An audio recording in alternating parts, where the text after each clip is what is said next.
New details and another top story we're following tonight. A student at Arvada's Ralston Valley High School has been arrested for making threats against the school.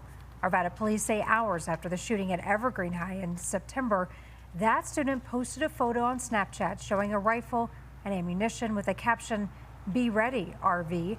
It was reported to Safe2Tell, and police determined it was not a credible threat. Still, more than 1,100 scared students did not go to school on September 11th. Yesterday, the student was arrested and charged with interference with staff or students at a school. That's a misdemeanor. That was just one report given to Safe2Tell out of the almost 4,000 it received last month. That is the second highest in the program's history, shining a light on the current state of our kids' mental health.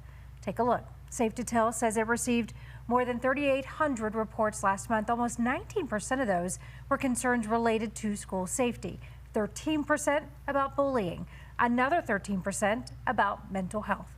Your reporter at Adams County, Gabriela Vidal, joins us now live tonight. Gabby, I'm always checking in, having conversations with my teenage daughter about what her thoughts and feelings are when it comes to school safety.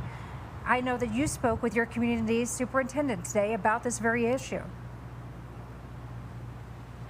Yeah, that's right, Karen. And just like other districts across the Denver Metro, the superintendent for 27J schools says that ever since the Evergreen shooting, parents and especially students have been remaining more vigilant about what's happening in their schools.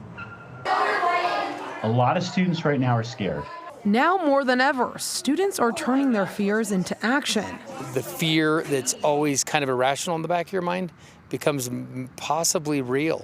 27J School Superintendent Will Pierce says the climate in their district has shifted in the wake of the Evergreen High School shooting, with a greater number of students now willingly using Safe2Tell tip lines to report any potential threat or concern. I bet our Safe2Tells have maybe tripled. Every call is different. Some calls might be what you might call first-party caller. I'm calling because I'm struggling with mental health issues or I'm being bullied. Other calls might be I've observed something that's happening, bullying, or someone bringing a gun to school, or someone making a threat about what they might do at school. Attorney General Phil Weiser says only about 1% of calls reported in the month of September to Safe2Tell were false reports. That's a fairly modest number. The 99% or so of all these reports are because bad things are either happening or potentially about to happen to students. That was the case of a student who was arrested this week following threats made to Ralston Valley High School hours after the Evergreen shooting. Arvada police say it's because of the hundreds of calls to Safe2Tell they started investigating. You never take any of those lightly. While vigilance in the classroom is increasing, Weiser says it also signals a call to action to make schools feel safer. They're signs that kids are not doing okay.